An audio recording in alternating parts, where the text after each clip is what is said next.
오늘 우리에게 주신 하나님의 말씀 신약성경 누가복음 9장 57절부터 62절까지 말씀입니다. 누가복음 9장 57절부터 62절까지 말씀. 제가 가지고 있는 신약성경 109페이지에 해당되어 있습니다. 찾으신 줄로 알고 우리 한 목소리로 합독합니다. 길 가실 때에 어떤 사람이 여짜오되 어디로 가시든지 나는 따르리이다. 예수께서 이르시되 여우도 굴이 있고 공중에 새도 집이 있으되 인자는 머리 둘 곳이 없다 하시고, 또 다른 사람에게 나를 따르라 하시니 그가 이르되 나로 먼저 가서 내 아버지를 장사하게 허락하옵소서.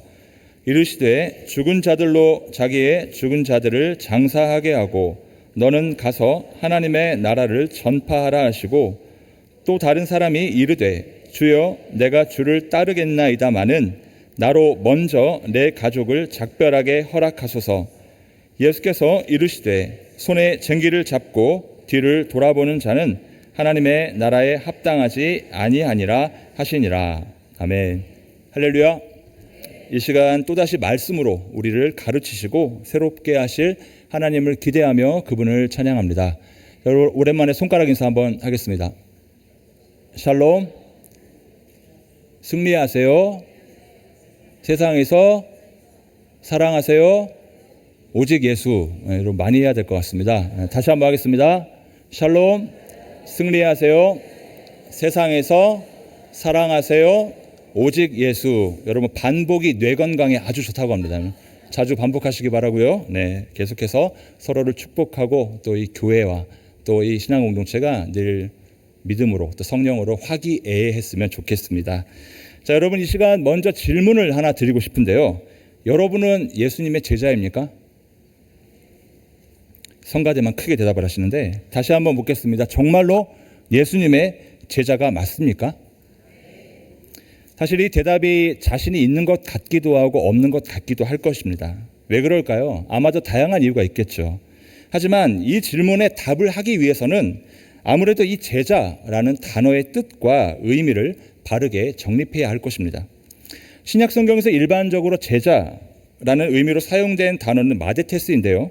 이는 배우다, 받아들이다, 습관이 되다라는 뜻을 가진 만다노에서 파생된 단어인데, 이 만다노는 어떤 때 쓰냐 하면 기계적으로 그야말로 판단하지 않고 가감없이 무조건적으로 수용하는 상황의 배움을 표현할 때 만다노를 사용합니다.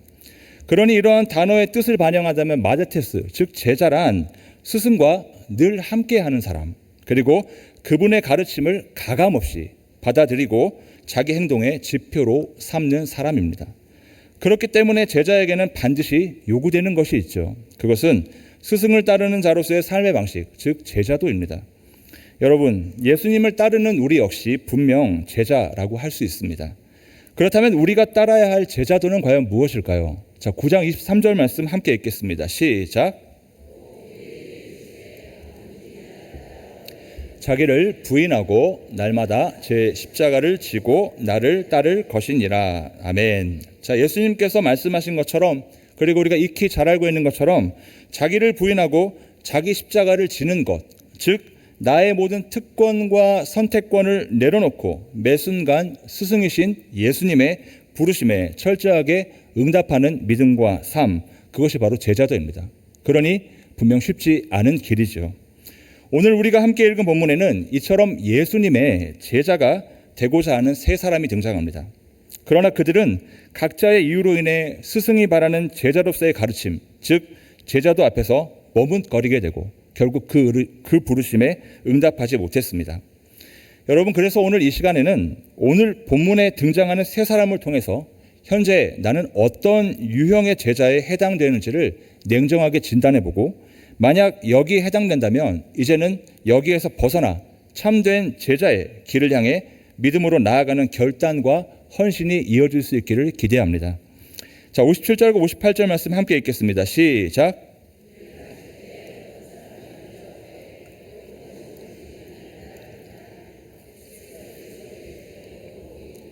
공중에 새도 집이 있으되 인자는 머리 둘 곳이 없도다 하시고. 아멘. 자, 어떤 사람이 예수님을 찾아왔습니다. 그리고 어디를 가든지 따르겠다라고 이야기를 하죠. 마치 예전 보험 광고가 생각납니다. 묻지도 따지지도 않고. 그죠? 정말 멋진 고백 아닙니까? 자원해서 예수님을 따르겠다는 고백으로 볼 때 분명 제자로서의 자격이 충분한 것 같습니다. 그런데 그의 고백을 들은 예수님이 이렇게 대답하십니다. 여우도 굴이 있고 공중에 새도 집이 있으되 인자는 머리 둘 곳이 없도다. 쉽게 말해 그래 좋아 근데 나는 집이 없어 라고 얘기하신 겁니다. 그리고 성경은 그 사람의 이후에 반응을 기록하고 있지 않습니다. 그러나 뒤이어 곧바로 또 다른 사람의 이야기가 나오는 것으로 볼 때 아마도 분명 그런 예수님의 대답에 뒤도 돌아보지 않고 떠났던 것 같습니다. 왜 그랬을까요? 예수님을 따르면 무언가 얻을 것이 있으리라 기대했기 때문입니다. 그런데 머리 둘 곳조차 없다는 말씀을 듣는 순간 계산이 끝난 거죠. 얻을 것이 없으니 따를 이유가 사라져버린 겁니다. 여러분, 그래서 우리는 이를 통해 첫 번째 유형의 제자를 생각하게 됩니다. 그것은 무엇인가를 바라고 따르는 제자라는 것이죠. 즉 기복적인 측면에 머물러 있는 상태입니다. 겉으로는 그럴듯한 신앙 고백을 하지만 그 이면에는 대가를 계산하는 마음이 자리하고 있기 때문입니다. 그렇다면 이와 같이 기복적인 측면에 머무른 믿음과 삶의 유형이 가지고 있는 문제점은 과연 무엇이라고 할 수 있을까요? 신앙생활의 본질과 목적 그리고 의미가 어떤 유익에 있는가에 주안점을 두고 있다 보니 본인이 원하는 결과가 보이는 듯 하면 열심을 내지만 그렇지 않으면 돌아서고 만다라는 겁니다. 요한복음 6장에 보면 오병이어의 사건이 나오죠. 오병이어의 기적을 경험한 수많은 무리가 배를 타고 바다 건너까지 예수님을 따라왔습니다. 그러나 예수님은 그들의 속내를 정확히 아시고 너희가 나를 찾는 것은 표적을 본 까닭이 아니요 떡을 먹고 배부른 까닭이로다 라고 말씀하십니다. 그리고 이후 그들에게 너희가 먹어야 될 그 떡은 바로 자신이고 생명의 떡이다 라고 말씀하시자 이 말에 실망하고 많은 이들이 떠나버리고 말았습니다. 여러분은 과연 어떻습니까? 혹시 기도할 때 이것만 해주시면 제가 충성하겠습니다 라며 하나님과 거래하고 있는 부분이 있지는 않습니까? 그러다 원하는 결과가 나오지 않으면 실망하거나 하나님을 원망하지는 않았습니까? 안타깝게도 이러한 모습은요 대가를 계산하는 신앙이다라는 겁니다. 만약 첫 번째 사람이 머리 둘 곳도 없다라는 예수님의 이 대답에도 불구하고 주님 저는 단단히 각오가 되어 있습니다. 그러니 따르겠습니다 라고 했다면 그는 진짜 제자가 되어 예수님과 함께 동역하게 되었을 것입니다. 그러므로 사랑하는 여러분, 제자인 우리에게 있어 필요한 믿음과 삶은 무엇인가를 바라고 하는 순간의 열심이나 혹은 뜨거움이 아니라 바로 스승이신 예수님에 대한 묵묵한 순종과 헌신이 되어야 될 줄 믿습니다. 59절과 60절 상반절 말씀은 제가 읽습니다. 또 다른 사람에게 나를 따르라 하시니 그가 이르되 나로 먼저 가서 내 아버지를 장사하게 허락하옵소서. 이르시되 죽은 자들로 자기의 죽은 자들을 장사하게 하고. 여기까지만 읽겠습니다. 두 번째 사람이 등장하는데요, 이번에는 예수님께서 손을 내밀어 자신을 따를 것을 말씀하십니다. 그런데 돌아온 대답이 무엇입니까? 나로 먼저 가서 내 아버지를 장사하게 허락하옵소서라는 겁니다. 여기에서 우리가 주목해야 될 표현이 있습니다. 그것은 이 사람의 입에서 나온 강조를 표현하는 품사인 부사 먼저라는 단어입니다. 이를 통해 우리는 두 번째 유형의 제자의 특징을 알 수가 있는 거죠. 그것은 내 일이 우선인 제자라는 겁니다. 예수님을 따르고 싶습니다. 하지만 지금 당장은 때가 아니다라는 것이죠. 하지만 예수님은 다소 충격적인 말씀을 통해 그의 이런 제안을 이런지하에 거절하십니다. 죽은 자들로 자기의 죽은 자들을 장사하게 하라는 것입니다. 한번 생각해 봅시다. 아버지의 장례를 치러야 되기 때문에 예수님을 지금 당장은 따를 수 없다라는 이 사람의 이유 꽤 합당하지 않습니까? 그러나 그렇지 않습니다. 왜냐하면 유대 관습상 장례는 대부분 당일에 치렀기 때문입니다. 만약 아버지가 이미 돌아가셨다면 그는 지금 예수님 앞에 있을 것이 아니라 어디에 있어야 됩니까? 장례식장에 있어야 했을 것입니다. 따라서 이 사람의 아버지는 돌아가시지 않은 것은 물론 지금 바로 돌아가실 만큼 위급한 상황 역시 아닌 겁니다. 그러니 이 사람의 의도는 비록 그때가 언제일지는 모르겠지만 부모님이 돌아가시면 그때 따르겠다라는 겁니다. 그래서 예수님은 그의 부탁을 용납하지 않으신 것이죠. 그렇다면 예수님께서 이를 통해 말씀하시고자 하는 말의 참뜻은 무엇이었을까요? 60절 하반절의 말씀과 같이 하나님의 나라를 전파하는 것이 더 우선순위가 되어야 한다는 겁니다. 즉 제자에게 있어 어떠한 상황과 환경에도 먼저 되어야 할 우선순위는 내 일 혹은 내 것이 아니라 하나님의 뜻, 하나님의 일하심이라는 것입니다. 이것을 너무나도 가장 잘 보여주는 예가 바로 12제자죠. 사실 면면을 살펴보면 12명의 제자들은 제자가 되기에는 여러모로 너무나도 부족했던 사람들입니다. 그럼에도 불구하고 그들을 세우신 이유가 바로 여기에 있습니다. 마태복음 4장에 보면요, 19절부터 22절까지 제자들을 콜링하신 예수님의 말씀이 기록되어 있는데 여기서 또 반복되는 부사가 등장하죠. 바로 곧입니다. 그런데 곧 그렇게 예수님을 따르면서 그들이 했던 행동에 주목합시다. 그들이 뭘 버렸습니까? 그물을 버렸습니다. 배를 버렸습니다. 심지어는 아버지도 두고 갔습니다. 즉 상황과 환경과 형편과 내가 지금 갖고 있는 모든 우선순위를 내려두고 그 주님의 말에 즉시 응답했다라는 겁니다. 저는 그러한 순종이 있었기 때문에 그들이 여러모로 예수님과 동행할 때 부족했지만 제자로서 동행하신 줄 믿습니다. 여러분, 요즘 사람들이 하는 최고의 거짓말이 뭔지 아십니까? 아마 여러분 해당될 겁니다. 나 내일부터 살 뺄 거야. 그죠? 요즘은요, 여기 한술 더 뜹니다. 맛있게 먹는 것은 0칼로리. 무슨 헛소리입니까? 그죠? 이게 무슨 말도 안 되는 소리입니까? 다 자기 위안이고 자기 합리화일 뿐이죠. 물론 우스갯소리지만 많은 믿음의 사람들 역시도 이처럼 자신의 일을 먼저 우선순위에 두고 가장 중요한 예수님의 제자가 되기는 다음으로 미루고 있다는 겁니다. 하지만 생각해 봅시다. 저와 여러분 중 내일 무슨 일이 일어날지 예측 가능한 사람이 있을까요? 아무도 없습니다. 어쩌면 당연히 올 것이라 믿었던 내일이 더 이상 허락되지 않는 일이 일어날 수도 있습니다.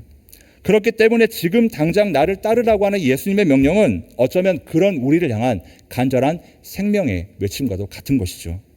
그러므로 사랑하는 여러분, 이제는 비록 여러 이유로 인해 그것이 힘들고 어려운 선택과 결정이라고 해도 예수님께서 나를 찾고 부르실 때 먼저 그리고 곧 반응할 수 있는 참된 제자로 살아갈 수 있기를 주님의 이름으로 축원합니다.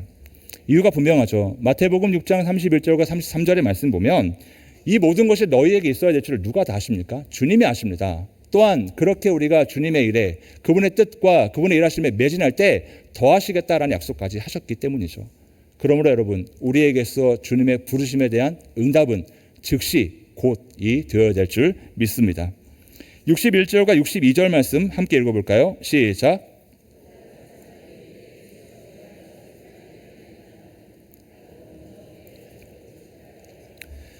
예수께서 이르시되 손에 쟁기를 잡고 돌아보는 자는 하나님의 나라에 합당하지 아니하니라 하시니라. 아멘. 세 번째 사람은 어떤 면에서 보면요, 두 번째 사람과 공통점이 꽤 많습니다. 이 사람 역시 지금 당장은 아닙니다 라고 말했기 때문이죠. 이유도 분명합니다. 먼저 가족에게 작별 인사를 해야 된다는 겁니다. 그러나 여기에서도 역시 우리가 주목해야 될 표현이 있죠. 그것은 바로 따르겠나이다마는, 즉 뭐뭐 하겠지만이라는 조건절입니다. 따라서 우리는 이를 통해 세 번째 유형의 제자의 특징을 알 수가 있는 거죠. 그것은 바로 소극적인 믿음과 삶으로 일관하는 제자다라는 겁니다. 소극적인 믿음과 삶으로 일관하는 제자다라는 거죠. 분명 예수님을 따를 것을 약속했습니다. 하지만 거기에 조건을 붙이고 있습니다. 그러니 이는 그에게서 예수님을 따르는 것이 좋지만 그것이 최우선 순위는 아니다라는 것을 알게 하죠. 하지만 예수님은 이번에도 역시 밭을 가는 데 집중하지 말고 자꾸만 뒤를 돌아보는 사람의 비유를 통해 그 사람의 부탁을 이런 제하에 거절하십니다. 사실 이 세 번째 사람의 요청에는 나름 분명한 근거가 있습니다. 열왕기상 19장 20절에 보면 엘리야가 엘리사를 콜링합니다. 그때 엘리사는 엘리야에게 부탁하죠. 먼저 부모님에게 작별 인사를 하게 해주십시오. 그리고 엘리야는 이를 허락합니다. 따라서 이것을 볼 때 당시 유대 전통에서는 충분히 합당한 선례가 될 수도 있다는 겁니다. 그럼에도 불구하고 예수님은 이것을 거절하셨죠. 그것은 예수님이 선포하시고자 하는 하나님의 나라가 모세의 율법보다도 엘리야의 선지자적 권위보다도 더 우선하고 더 시급한 것이기 때문이다라는 겁니다. 또한 한 가지 더 주목해야 될 것이 있죠. 이 사람이 분명 주여라고 부르면서 거기에 조건을 붙이고 있다는 겁니다. 이미 그것 자체가 모순입니다. 왜요? 예수님을 주여라고 고백했다는 것은 내 주권과 내 모든 삶의 기준과 목표와 나아가야 될 길이 바로 주인에게 있다는 건데, 그러한 주인의 부르심 앞에 잠깐만요 라고 조건을 붙인다는 것, 이것은 어불성설입니다. 따라서 예수님께서 말씀하신 비유의 핵심은 무엇입니까? 밭을 가는데 집중하고 뒤를 돌아보지 말라는 것은 선택했으면 무엇을? 집중하라라는 겁니다. 이를 잘 보여주는 성경의 예가 있죠. 이방 땅 모압 여인이었던 룻, 여러분, 그녀는 남편을 잃었습니다. 그리고 이제는 시어머니는 고향 땅 유다의 베들레헴으로 돌아가고자 합니다. 그런데 그녀는 그런 시어머니를 따라 나섭니다. 근데 여기서 주목해야 될 게 있죠. 우선 시어머니는 강권하지 않았다라는 겁니다. 남편도 없는데 이방 땅에서 며느리들이 힘들까봐 따라오라는 말을 하지 않았습니다. 오히려 고향 땅에 남아서 잘 살기를 바랐습니다. 따라서 이것은 룻이 전적으로 자원했다라는 것을 보여주는 것이죠. 그러나 이것과 비교되지 않는 고백이 있습니다. 그것은 바로 1장 16절 말씀처럼 어머니의 하나님이 나의 하나님이 되시리니 라는 이 고백입니다. 이는 결코 쉬운 결심이 아닙니다. 당신은 신중심의 사회였어요. 따라서 지금까지 존재의 의미와 목적을 전적으로 부정하고 새롭게 설정하는 것을 말합니다. 중요한 건 강권하거나 혹은 청의에 의해서가 아니죠. 자발적으로 선택했고요. 이를 넘어 거기에 집중했다라는 겁니다. 다시 말해 룻의 믿음과 삶은요, 적극적인 믿음과 삶이었다라는 것이죠. 그러므로 사랑하는 여러분, 이제는 예수님을 따르는 제자된 우리 믿음과 삶 역시도 소극적이 아닌 적극적, 즉 선택했으면, 예수님을 믿기로 선택했으면 거기에 집중하는 믿음과 삶으로 나아가야 될 줄 믿습니다. 사실 많은 사람들이 이 유형에 머물러 있는 것 같습니다. 소극적입니다. 물론 집중의 과정 역시 쉽지 않죠. 그래서 의심이 들기도 하고요. 때론 무력감이 찾아오기도 합니다. 룻이라고 그러지 않았을까요? 룻 역시도 굉장히 고민했을 것 같습니다. 하지만 그녀는 선택했고 집중했습니다. 그리고 그 결과가 무엇이었습니까? 마태복음 족보에 몇 명 나오지 않은 여인 중, 그것도 이방 여인이었던 그녀가 예수님의 계보로 있는 축복의 사람이 되었다라는 겁니다.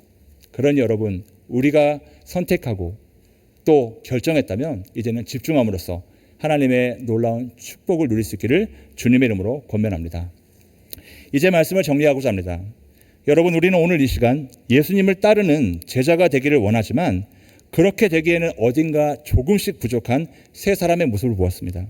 그리고 그러한 말씀의 제목, 여러분 어디서 많이 본 것 같지 않습니까? 제자입니까? 어디에 있나요? 우리 교회 앞 입구에. 모르시나 봐요. 그게 있는지도. 제자입니까? 라는 표어가 바로 오늘 말씀의 제목입니다. 근데 어딘가 참 많이 부담스러워요. 왜 그럴까요? 그것은 문구의 형태가 제자입니다 와 같은 마침형이거나 제자 됩시다 라는 청유형이 아니라 의문형이기 때문이다라는 거예요. 무슨 뜻입니까? 예수님의 제자가 된다라는 것, 그것은 되어지는 것, 다시 말해 단회적이거나 마침형이 아니라 다회적이며 진행형이어야 된다라는 겁니다. 따라서 제자로 살아가기 위해서는 계속되는 의지와 노력이 수반되어야 된다라는 거죠. 그래서 여러분, 우리는 교회에 있고 올 때마다 우리 자신을 단정합니다. 과연 나는 제자로서 잘 살아가고 있을까? 그리고 또 나가면서 여전히 확신하기보다는 또 넘어질까 두려워 하나님을 의지하는 삶으로 나아가는 것, 그것이 바로 제자입니까? 라는 의문형에 담겨있는 메시지인 줄 믿습니다. 그러므로 여러분, 우리는 우리 자신을 자구하거나 확신해서는 안 되는 거죠. 우리는 불완전하고 연약합니다. 하지만 걱정할 필요 없습니다. 스승인 주님이 우리와 함께 계시기 때문인 줄 믿습니다. 그러니 이제는 제자입니까? 라는 이 질문이 부담스럽거나 피하고 싶은 것이 아니라 가장 자신 있는 고백을 넘어 순종과 헌신이라는 삶으로 이어질 수 있기를 소원합니다. 우리 예수님은 자신의 모든 것을 바쳐 우리에게 하나님의 나라라는 영원한 소망을 허락하셨기 때문입니다. 그뿐입니까? 그 나라를 향해 가는 순례자로 살아가는 지금 우리 믿음과 삶의 자리에 무엇이 필요하며 어떤 것들이 채워져야 되는지까지 그야말로 나보다 나를 더 잘 아는 참 스승, 그분이 바로 우리 예수님이시기 때문입니다. 그러니 걱정되신 그 걱정을 가지고 주님을 찾으십시다. 그 걱정 대신 주님을 찬양하십시다. 그것이 제자의 도리인 줄 믿습니다.